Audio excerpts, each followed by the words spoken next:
देखिए third question है, contractor plans to install 2 slides for the children to play in the park. ठीक है, slide means फिसलन पट्टी जो होती है, जो आप ऐसे फिसल के बचपने में गेम खेलते थे वो वाला। For the children below the age of 5 years she prefers to have a slide whose top is at height of 1.5 metre. ठीक है, तो देखिए फर्स्ट कंडीशन क्या है, थर्ड क्वेश्चन है, उसने बोला है for age of below 5 years, for age of 5 years, ये बिलो के लिए बात कर रहा है, मतलब 5 साल से छोटे बच्चों के लिए बात कर रहा है। तो 90 डिग्री एंगल बनाएंगे, आप ट्राइंगल बनाएंगे, राइट एंगल ट्राइंगल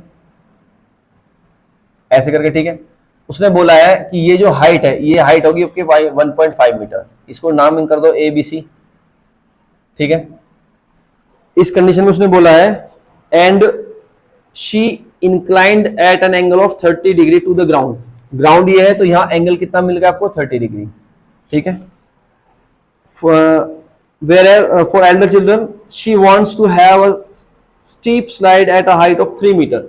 अब सेकंड, ये फर्स्ट कंडीशन है, सेकंड कंडीशन में बोल रही है वो कि फॉर एज अबव 5 years, मतलब बड़े बच्चों के लिए। उसने बोला है सेम करोगे आप ऐसे ही, बस थोड़ा सा स्लाइटली चेंज किया है, ये हाइट उसने बढ़ा के 3 मीटर कर दी है, नेमिंग कर दो DEF।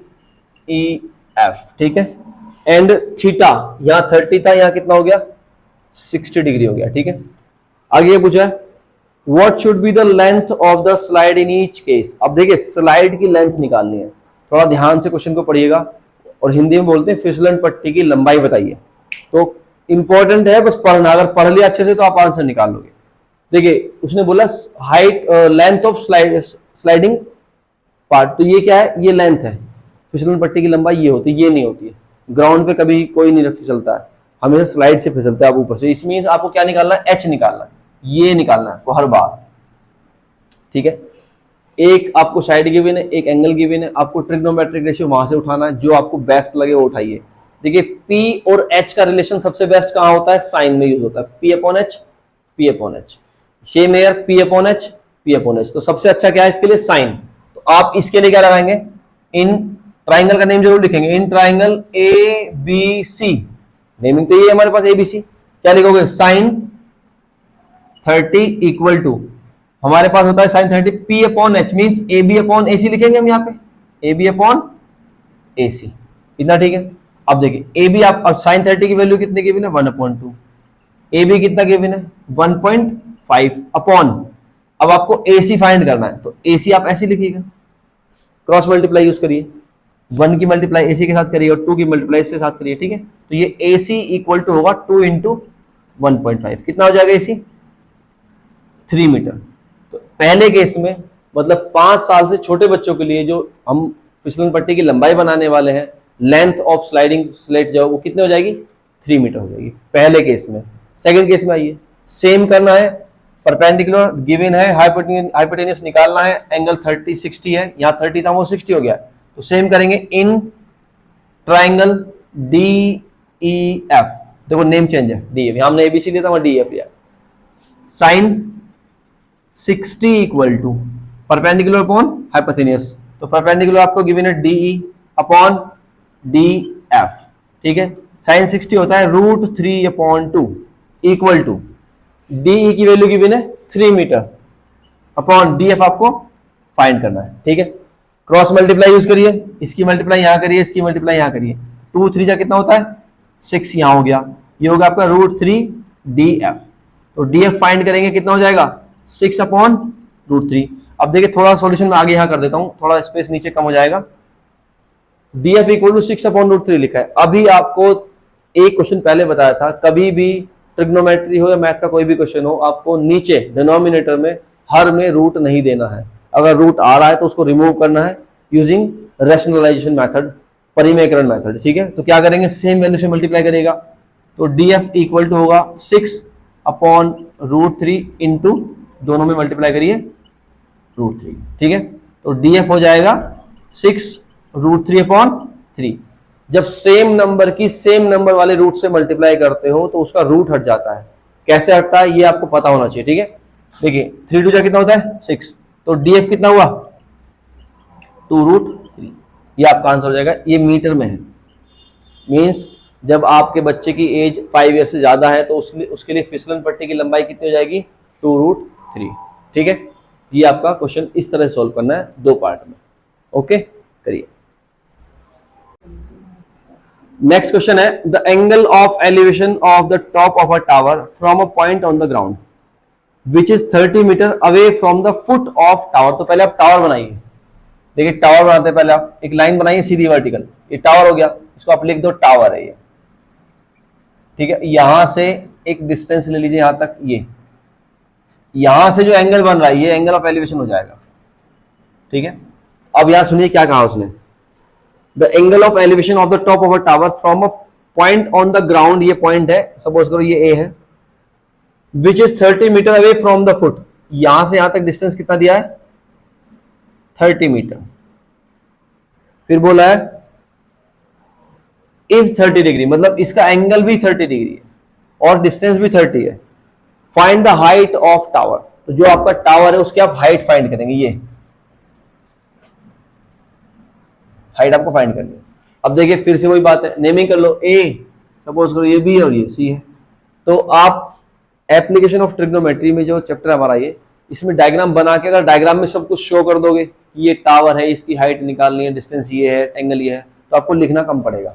अगर आप यहाँ शो नहीं कर रहे हो चीज, खाली आपने डायग्राम बनाया और तो यहाँ जो सॉल्यूशन करोगे तो वहां लिखना पड़ेगा बी सी इज टावर, ठीक है, and A B is distance, angle is 30 degree, यहाँ लिखना पड़ेगा फिर सब कुछ। तो अच्छा रहेगा कि आप डायग्राम में ही सब कुछ शो कर दो अच्छे से, तो कम लिखना पड़ेगा, सॉल्यूशन डायरेक्ट स्टार्ट कर सकते हो। ठीक है, तो ट्राइंगल आपको लेना है in triangle A B C.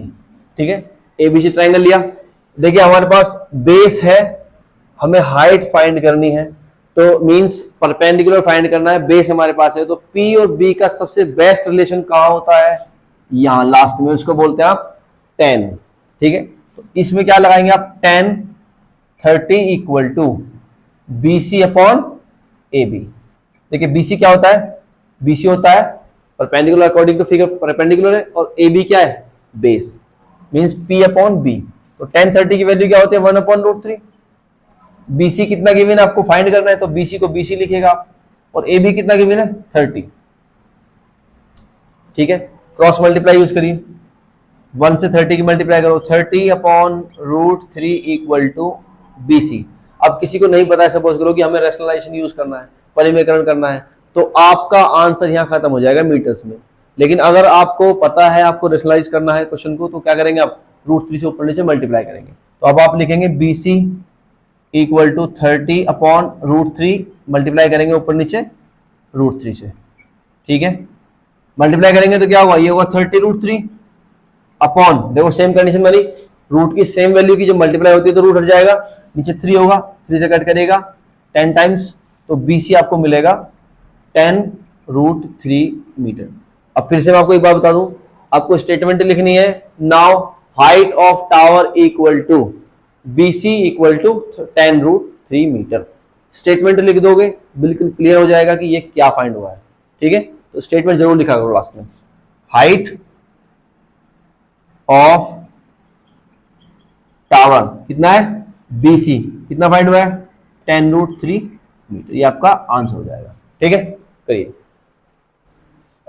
देखिए नेक्स्ट क्वेश्चन है 5, क्वेश्चन में है a kite is flying at a height of 60 metre above the ground. ठीक है, तो पहले इसका डायग्राम बनाइएगा, ये ग्राउंड है, सपोज करो ये ग्राउंड है, उसके ऊपर 60 मीटर की हाइट है ऐसे कोई,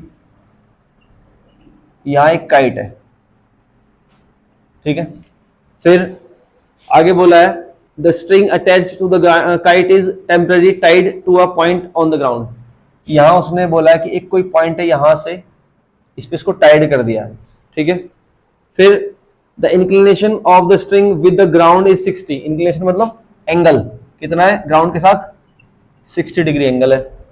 फिर बोल रहा है find the length of string, string यही है, आपको ये फाइंड करनी है। नेक्स्ट बोल रहा है assuming that there is no slack in the string, मतलब अब ये कह रहा है कि मानते हुए कि रस्सी तनिक भी ढीली नहीं है, स्लैक मतलब थोड़ा बहुत ढीली नहीं है, वो हल्की सी भी ढीली नहीं है, और ये मानते हुए कि रस्सी बिल्कुल टाइट है, आपको ये लेंथ बतानी है स्ट्रिंग की। ठीक है, तो इसके लिए देखिए क्या करना है, ट्राइंगल आपके पास ये, इसका नेमिंग कर लो ए बी सी।